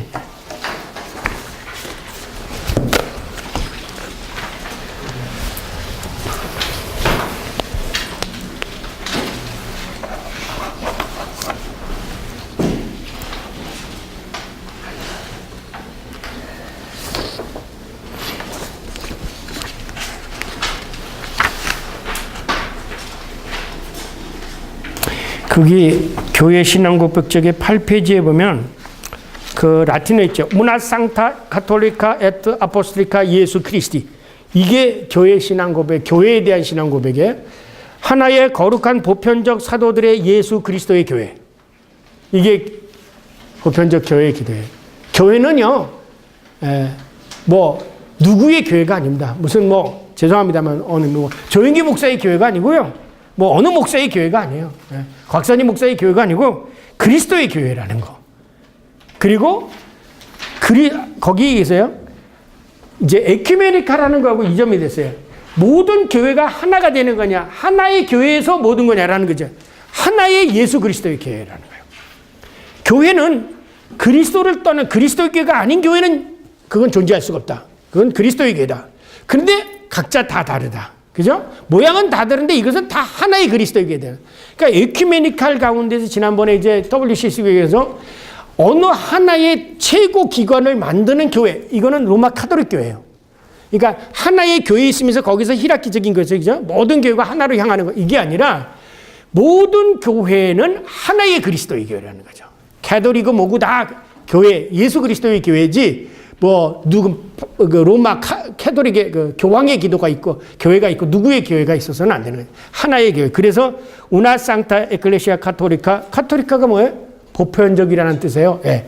카톨리카라는 말이 보편적 사도들의 예수 그리스도의 교회가 하나의 교회다. 이게 고백되어진다는 거죠. 그렇다면 여기 교회 싸우는 건요. 아까 어떤 분이 그래요. 김동욱 교수가 저한테 전화를 해서 얘기했어요. 제가 이 신학적 대화를 하는데 가장 어려움이 뭐냐면 교파를 옹호하려고 하면 신학이 대화가 안 된다. 성경이 무엇을 얘기하느냐는 걸 서로 따지고 들으려고 하면은 대화가 되고 하나가 될 수 있는데 왜? 성경은 하나밖에 없잖아요. 그런데 자기의 신학이 옳다고 해서 자기 교파 신학을 다른 사람에게 설득시키려고 하면 나만 그래? 다른 나만 그래? 그러니까 거기서는 아무리 교파 간 대화가 있어도 그건 안 되는 거예요. 그러니까 우리나라 이 교회가 전부 예수 그리스도로 돌아가면 교회가 하나가 될 수 있어요. 근데 자기는 안 돌아가고 너 나한테 오라 이렇게니까 안 되는 거예요. 그냥 말씀으로 돌아가면 하나가 되죠. 성경으로 돌아가면 되면. 그래서 묻잖아요. 성경은 하나님의 말씀인지 믿습니까? 그러면 너 믿으면 나도 믿어. 그럼 너는 나 형제야. 이렇게 되는데 똑같이 성경 하나님의 말씀이란 믿으면서도 내가 믿는 게 맞고 네가 맞는 게 틀렸다. 그러면 안 되죠. 이게 성경으로 들어가야 돼요. 예수 그리스도. 그래서 우나 상타 카톨리카 에트 아포스톨리카 예수 그리스도 이거예요. 하나의 그리스도의 교회. 예. 하나의 말씀 속에. 말씀이 두 개 있으나 그 말씀을 이게 교회가 달라지면 말씀이 달라지죠. 왜냐? 캐톨릭은 우리하고 다르잖아요. 외경을 추구하는 거. 예. 그래서 이 바르토는 이 개혁교회, 교회학이 되어야 된다는 거죠. 36권의 기초한 이 교회가 되어야 된다.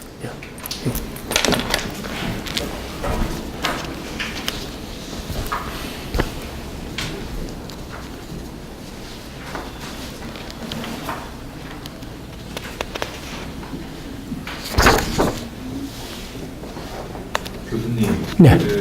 지금 방금 말씀하신 그러니까 교파를 옹호하려고 하면 대화가 되지 않고 성경으로 돌아가야 대화가 된다는 말이 네. 제가 생각하기엔 좀 자아성찰적인 그 명제가 아닐까 싶은 게 네. 우리가 성경을 읽는다는 건 사실은 어떤 그 신학적 관점을 가지고 성경을 해석해내는 거잖아요. 근데 그래서 바르트가 해석하지 말라 그랬죠.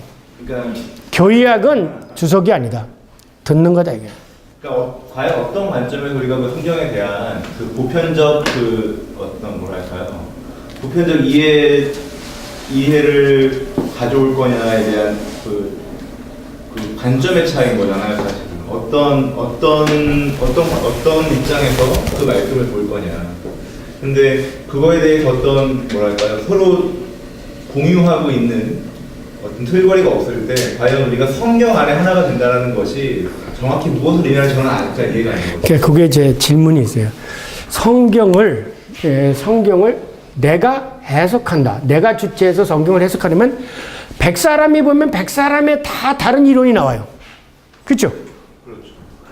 아까 바르트가 그런 게 성경을 내가 해석하는 게 아니라 성경의 말씀을 들어야 된다.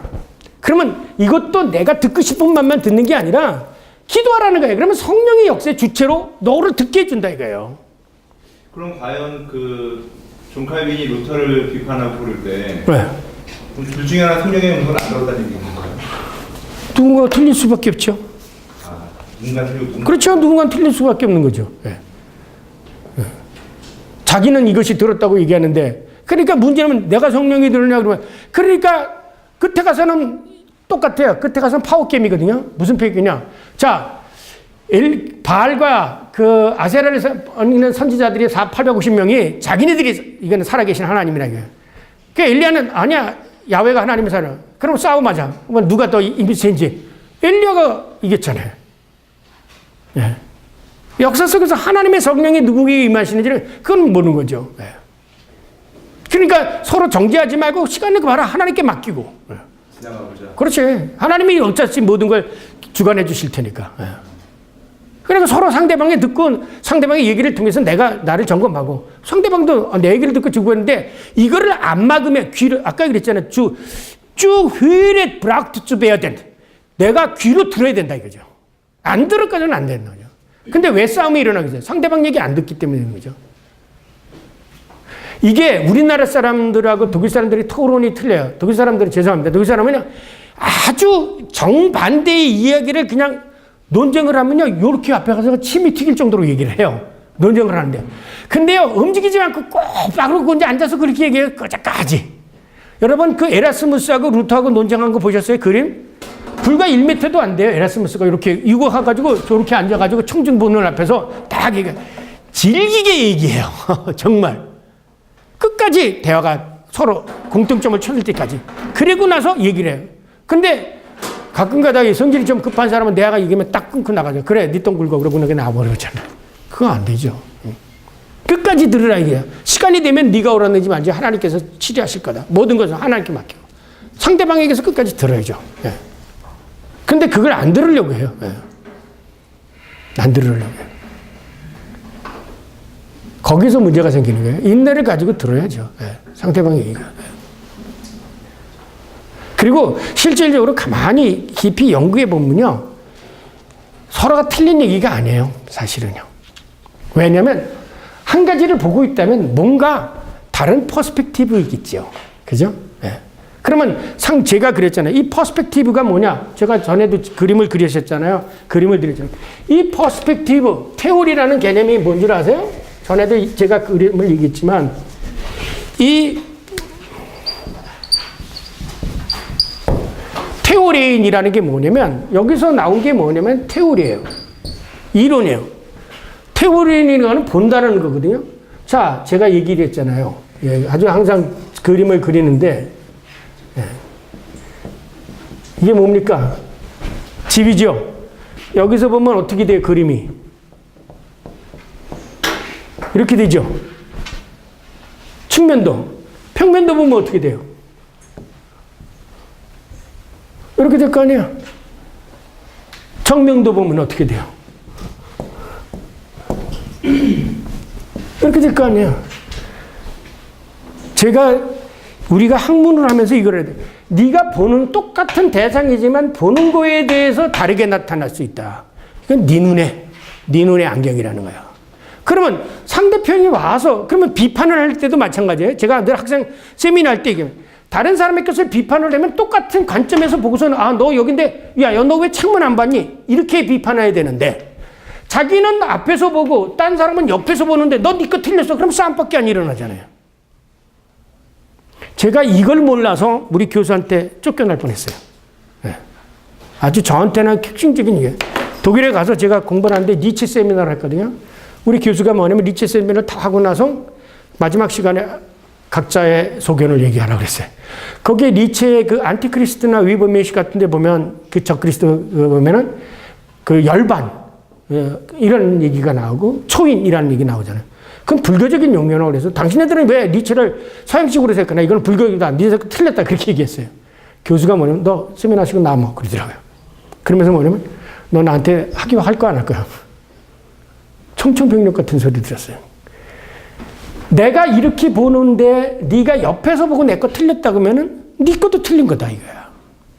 근데 나는 이렇게 본다면 네가 나한테 공부하려면 여기 너도 이렇게 봐라. 그렇지 않으면 넌 이렇게 보는 사람한테 가라. 그래 얘기해. 여기서 뭐냐면 학파와 테오리가 형성이 되는 거예요. 그래서 무슨 학파가 형성이 되잖아요. 그거는 보는 관점에 따라 다른 거예요. 그러나 만약에 이 집이 이렇게 돌아가면 저렇게 되면서 이렇게 보여줬다 이거예요. 그러면 똑같이 볼 거 아니야. 여기서 본 사람이나 저기서 본 사람이나. 바르트는 우리들에게 말씀하는 주체가 우리가 보는 데에 달려있는 게 아니라 성령이 이거를 말씀을 가지고 우리들에게 보여준다 이거야. 가르쳐준다. 그래서 뭐야? 네가 가서 자유로 말하지 않고 내가 말한 것을 기억나고 생각나고 가르쳐준다 그랬죠. 뭐가? 누가? 성령이. 뭘 가지고? 기록된 말씀을 가지고. 그러니까 너는 들으라 이게 먼저. 이걸 강조한 거예요. 교수님. 네. 제가 지금 교회교약을 다 읽어보지 않아서 이런 질문을 드려야 될 것 같은데 페이지 8페이지예요. 네. 두 번째 패러그래프 그러나 교회에 있는 8페이지? 네, 8페이지에 그러나 교약의 성경을 네. 세 번째 줄에 내려오시면 바르트는 루터 교에서 주장하는 소위 믿음의 확실성을 조심스럽게 제안하면서 거부한다는 데 대해서 좀 설명을 해주셨습니다. 아하. 그라우벤스게비사이트 그 유명한 루터 신학의 핵심적인 테마죠. 네. 혹시 알고 계세요? 루터의 그라우벤스게비사이트라는 게. 루터교에서는 내가 이것을 믿음으로 인해서 성경에 기록되어진 모든 것들이 확신이 온다라는 것을 얘기해요. 확신이 온다. 그런데 그렇게 되면 뭐가 되냐면 믿음 자체가 성경의 역사를 규정짓는 것이 되잖아요. 그게 아니다 이거. 이렇게 내가 믿는다고 해서 그래서 나중에 이 루터가 논쟁하면서 에라스무스가 논쟁하면서 그러면 믿음도 하나의 업적이 될 거 아니냐 그런 것을 얘기하거든요. 그것이 아니다 이거야. 믿음도 누구에게 주냐? 하나님이 주셔야 된다는 거죠. 예. 바르트는 그래서 그라우벤스게비사이트를 거부하게 되어지는 거죠. 네가 믿는다고 해서 자연스럽게 하나님이 역사하느냐? 아니야. 그러니까 철저하게 모든 역사의 그 주권을 하나님이 가지고 계신 것이지 네가 열심히 예를 들면 거야. 내가 열심히 교회 가서 새벽부터 나갔기 때문에 하나님의 기도에 응답해 준다. 그게 그라우벤스게비사이트예요. 내가 열심히 가면 하나님이 내 기도에 응답해 주겠지. 아니야. 네가 아무리 열심히 해도 응답할 거 안 할 거는 하나님이 결정하실 것이지 네가 열심히 했다고 해서 하나님이 아우토마티시하게 그냥 자동적으로 응답해 주는 게 아니라는 거예요. 대부분 신앙들이 그렇게 생각하죠. 네. 아니에요. 그렇기 때문에 예수님이 아무리 순종하려고 하는 마음이 있고 자기 생각이 있어도 내 뜻대로 마옵시고 뭐야? 하나님 뜻대로. 이게 바르트가 보는 거예요. 예수님조차도 당신 뜻대로 아니고 아버지 뜻대로. 예.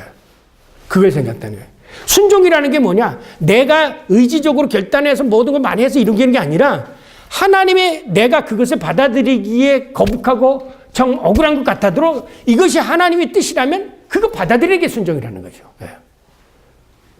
그래서 순종이 제사보다 낫다는 얘기를 하게 됩니다. 예. 그 그게 루터가 그렇게 얘기한 겁니까? 그러니까 믿음마저도 그런 식으로 내가 업적처럼 네. 그거를 루터교에서 강조하죠. 루터 교회에서 강조하는 걸까요? 아니면은 그 루터교에서 강조해요. 루터는 루터교에서 굉장히 강조죠. 그 루터교에서 나온 거죠. 루터 신학에서 굉장히 중요한 테마가 그라우베스 게비스하이트예요. 만약에 제가는 그렇게 루터가 그 말을 듣으면 나는 결코 그런 말 한 적 없다라고 거부할 것 같은데요. 그 믿음마저도 어떤 업적처럼 생각하지. 아니 제가 그 루터에 대해서 잠깐 생각해보면 루터가 업적으로 생각했다기보다는 이 아까 말씀하신 것처럼 믿음의 확실성이란 말이 내 믿음에 의해서 뭔가를 규정할 수 있다는 여지를 루터는 남긴 게 있었어요. 그렇죠. 네, 그랬기 때문에 이런 얘기가 나온 거고 네. 업적이라는 것은 조금 업적이 아니라 그러니까 지금 말씀하신 게 정확한 거예요. 내 믿음이 이것을 규정할 수 있다고 생각한 거죠. 루터 분명히 얘기했어요. 그거요. 그리고 루터도 이 17세기 와서 루터라니즘이 있어요. 그러니까 캠리자는 게 그 다음에 와서 루터라니즘과 그 위에 루터 자신의 그라고는 조금 틀려요. 예를 들면 칼 홀이라든가 제베르크나 이게 와가지고는 그냥 알트하우스하고 여러분이 많은 루터 책을 볼 때 알트하우스나 이 책을 보는데 알트하우스는 루터하고 달라요. 제가 루터 신학을 따로 했죠. 사실은 제가 루터를 공부하러 독일을 갔었어요. 제 학위 논문이 루터의 데스에르바 아르비트리오고, 그 지원영 박사가 써놓은 또 많은 책들이 루터의 교육에 대해서 썼죠. 근데 지원영 박사는 루터주의예요. 루터란. 소위 미국 콩콜디아를 중심으로 해서 형성됐던 루터 신학이죠. 제가 그 얘기죠. 이 독일 안에서도요, 루터에 대한 해석이 많아요. 예를 들면 제가 구두시험을 보는데 그 유명한 그 마틴 브레이트라고 미스도의 루터라는 책을 쓴 사람이 있어요. 그 다음에 알란트라고 있어요.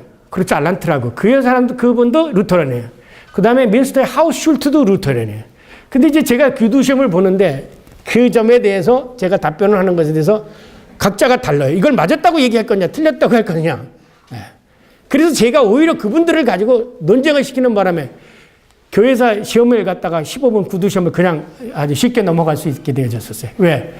이 루터의 데스에르바 아르비트리오가 정말 엄청나게 어려운 힘들어요. 그건 스콜라 신학과 그 다음에 철저하게 루터는 하나님 주권주의를 주장하게 되어지는데, 그래서 거기에 루터는 뭐냐면 이제 예를 들면 하우슐트 같은 사람은 뭐냐면 이 마차를 모는데 그 마차의 마부가 사탄이 앉아있느냐 하나님이 앉았느냐에 따라서 달라진다. 이게 세르다.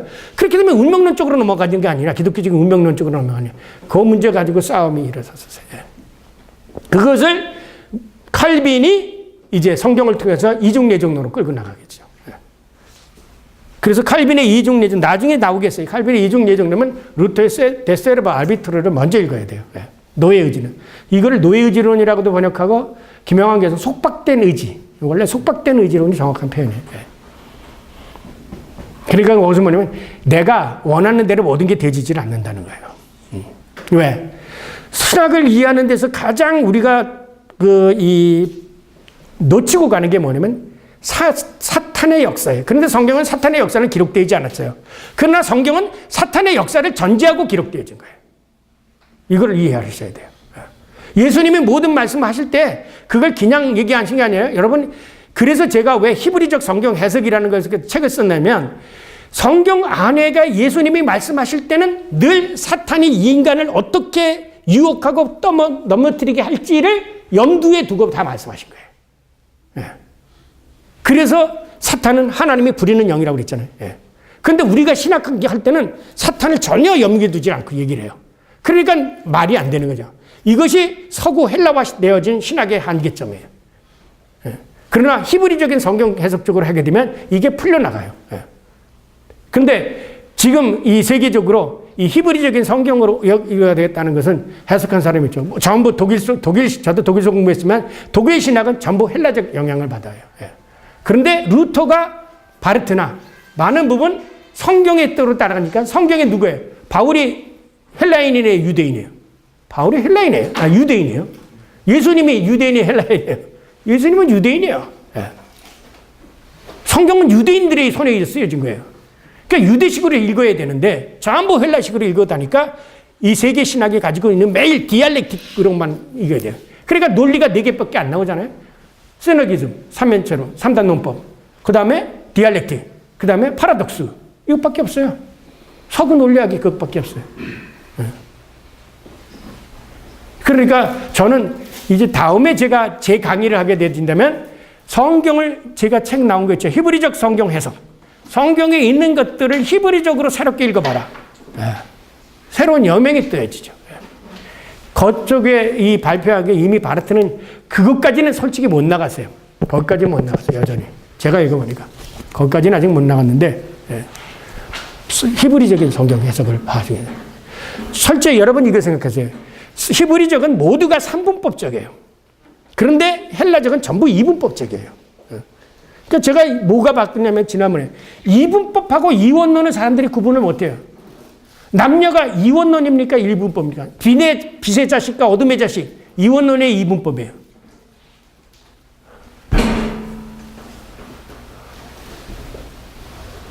이게 개념이 바로 서야 돼요. 그래서 성경이 안 읽혀지는 거예요. 아까 얘기한 것처럼 이런 것들이 생기게 되면 성경이 와 닿는다는 거예요. 그거 없고 나서 다니까 이게 되죠. 예.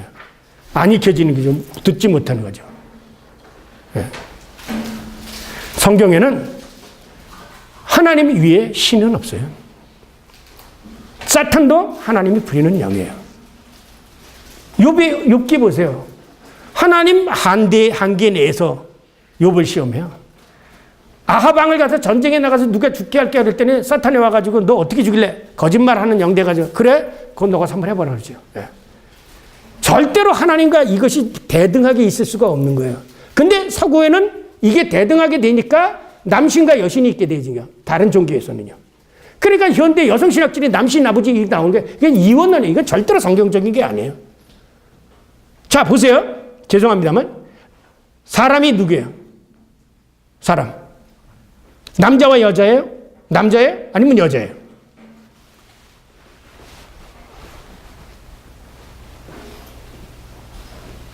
당장 아주 기초적인 거잖아요. 사람은 남녀예요. 그래서 아직 죄송합니다. 결혼 안 한 사람은 반쪽밖에 안 되는 거예요. 너희가 아비 집을 떠난 여자와 하나가 됐지니 이게 신비다 그래요. 둘이면서 하나, 하나이면서 둘. 이게 예수 그리스도예요. 하나님, 그래서 이것이 양성론이에요. 양성, 남성과 양성 같이 양성 그 의미가 아니라 하나님이면서 동시에 인간이면서 동시에 모순하네요. 이 모순을 해결하려고 디알렉틱이 생긴 거예요. 여러분, 디알렉틱이라는 건 말 자체가 뭐냐면 모순이라는 것을 두 개의 명제가 동시에 진리라는 것을 규명해내는 게 디알렉틱이에요. 무슨 정반합 그래가지고 그건 해결식이지. 처음 거 없애고 그건 새로운 거 이거 없애고 또 다른 거 생긴다. 이게 무슨 디알렉틱인지 알아요? 아니에요. 성경의 디알렉틱은 그게 아니에요. 그래서 바르트의 디알렉틱이라는 것을 디알렉틱 신학을 사람들이 잘못되고 정반합이라고 생각하는데 절대 그게 아니에요. 예수가 신이다. 예수가 인간이다. 그러면 뭐예요? 예수 빼면 신은 인간이다. 얘기가 안 통하잖아요. 논리적 모순이 아니에요. 어떻게 예수가 신이며 동시에 예수가 인간이 이 둘이 어떻게 진리이길 수 있느냐? 이걸 설명하는 게 디알렉틱이라는 거죠. 이 바르트의 그래서 디알렉틱 신학을 처음에 사람들이 잘못 해석을 해요. 그 뭐 변직법적 디알렉틱으로 그렇게 생각하는 절대 안 해요. 성경적 디알렉틱은 두 개의 명제가 동시에 진리라는 것을 증명해내는 게 디알렉틱이에요. 그러니까 아까 얘기했지만 절대로 이원론이 아니에요. 절대로 이원론이 아니에요. 이분법적이에요. 그런데 성경에는 성부, 성자, 성령 나오잖아요. 3분법이에요. 벌써 수학적으로 3분법에 2는 9팩토리얼이 생기고 2에는 4개의 팩토리얼밖에 안 생겨요. 그러니까 우리가 머릿속에 지금 여러분에게는 4개의 범주밖에 없는 거예요. 본래 9개의 범주가 나와야 돼요. 9개의 범주가 나와야 돼요. 이게 차원이 달라지는 거죠. 그래서 제가 거기 5차원적 성경 이해라고 그랬는데 사실은 5차원은 제가 나머지 차원을 못 발견해서 그렇지 5개밖에 못 발견해서 그냥 5차원이라고 썼지 성경에는 3분법적인 더블링 하고 나면 2개 2분으로 나누게 되지만 최소 6개든지 9개가 나와야 돼요. 수학적으로. 근데 우리는 꼭 4개밖에 안 나요. 그래서 루터의 그 성경 해석을 보면 알레고리, 페다고기시, 파레네티시, 그 다음에 그 파라독스 해가지고 4개 해석 방법밖에 안 나는 거예요. 그로사리가 바로 그거예요. 루터의 성서 해석을 보여주면 4개밖에 안 나와요.